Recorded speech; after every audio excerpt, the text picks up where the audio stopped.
যাদের একটা হাত নেই, সামান্য একটু হাত কেটে গেলে তখনই একটু অনুভব করতে পারবেন। আসসালামু আলাইকুম, কেমন আছেন সবাই? আশা করি ভালো আছেন। আমিও আল্লাহর রহমতে ভালো আছি। এই তো দেশি মুরগি রান্না করব, আর কিছু এই তো কথা শেয়ার করব। অনেক আশা ছিল মুরগিটা মাটির হাঁড়িতে রান্না করব। দেখেন আমার হাতটা এমনভাবে কাটছে। তা মাটির হাঁড়িতে রান্না করতে গেলে আমি মাখিয়ে চুখিয়ে ভাবছিলাম যে বসিয়ে দিব, গ্যাস নেই যেহেতু।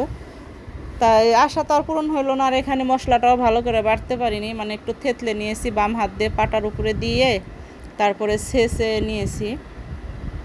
আর মশলা যা লাগে হলুদের গুঁড়া মরিচের গুঁড়া সব দিয়ে নিতেছি। কেননা আমার এমন একটা সমস্যা যে যে কোনো জিনিসের একটু যদি হাত কাটুক পা কাটুক কিংবা তখন যদি একটু ব্লাড হোক, আমার এমনিতেই মাথা ঘুরে, আমি মাথা তো সোজা করতে পারি না, মানে যে নিজে অস্থির হয়ে যায়, এমন একটা অবস্থা হয়ে যায়।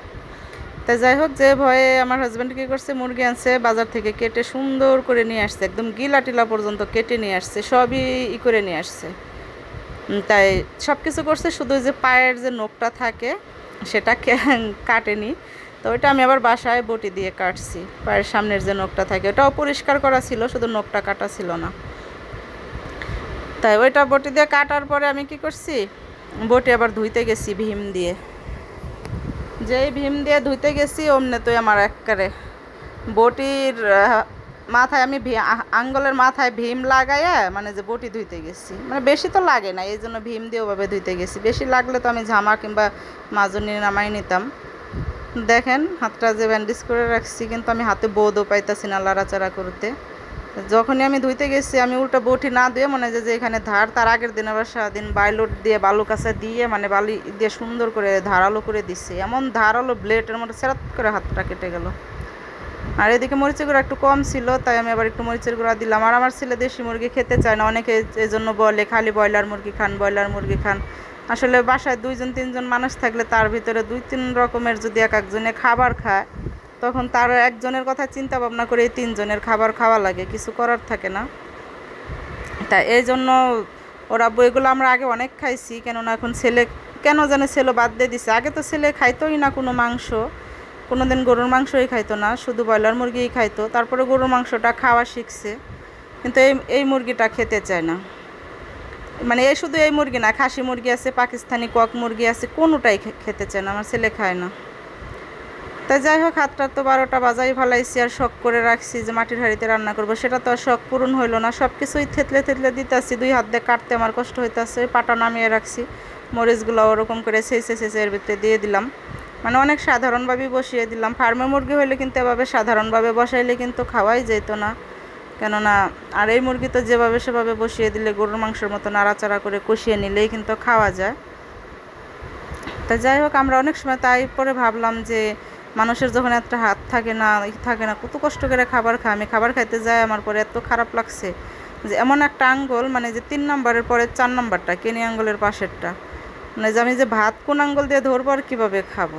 আর আমি যে ব্যান্ডেজটা খুলেও খাবো একদমই সে মাথায়, আর এত পরিমাণ আমার এটা দিয়ে ব্লাড গেছে, মানে যে আমার ওইটা দেখে অনেক মাথা ঘুরেছে। আমি ভাত খাইছি প্রায় 5টা বাজে, না খাইছিলাম, তারপরে খাইনি। সকালে আধখান পরোটা খাইছি। সকালে রুটি মানুষ 2-3টা খেতে পারে, আমি পারি না, কেন জানি আমি রুটি খেতে পারি না, আমার তেমন পছন্দ না।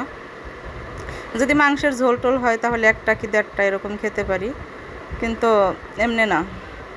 যাই হোক, ঝোলের জন্য পানি দিয়ে দিলাম। আর ছেলের জন্য কিন্তু ওইদিকে বিরিয়ানি দেখতে পাচ্ছেন, কেননা ও যেহেতু এটা দিয়ে খাবে না, তো ওকে আমি আলাদা অল্প ছোটো একটা পাতিলে একটু বিরিয়ানি পাকাইয়ে দিলাম, কেননা আমার ছেলে যেটা খায় সেটা আমি রান্না করে দেওয়ার চেষ্টা করি, কিছু করার থাকে না, বাচ্চা মানুষ। আর এদিকে তো রান্নাবান্না যাই হোক হয়ে গেছে, আবার ভেন্ডি ভাজিও করছি।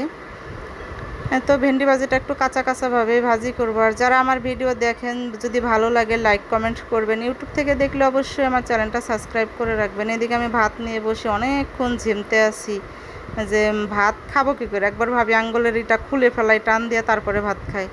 মানে যে মাংস তো 2 আঙ্গুল দিয়ে ধরে আমি কামড়ে কামড়ে খেতে পারবো, কিন্তু ভাত কী করবো, ভাত কীভাবে উঠাবো। আসলে আমরা বাঙালি বলে কথা, চামচ দিয়ে খাওয়ার কিন্তু অভ্যাস আমাদের একদমই নাই। হ্যাঁ আছে, যেমন খিচুড়ি বিরিয়ানি এগুলো খেতে পারি, কিন্তু ভাত না, কেমন যেন একটা অন্য রকমের লাগে। তাই কিছু করার নাই, এভাবে অনেকক্ষণ কষ্ট করে সময় নিয়ে তারপরে আমি তো খাবারগুলো খাইছি। আর দেশি মুরগি আমার কাছে ভালো লাগে, ছেলের বাবা একটু বেশি পছন্দ করে, ছেলের জন্য অনেক সময় তো কম খাওয়া হয়, তো গরুর মাংসটা একটু বেশি খাওয়া হয়। ছেলের বাবা গরুর মাংসটা অনেক পছন্দ করে, আমারও অনেক পছন্দ। কিন্তু হ্যাঁ, ডায়াবেটিক্সের কারণে আমি মাঝে মধ্যে একটু রাগ করি, কেননা ডায়াবেটিস বেড়ে যায়। যাই হোক, ভালো থাকবেন সবাই। ভিডিওটা কিন্তু আমি শেষ করে ভালো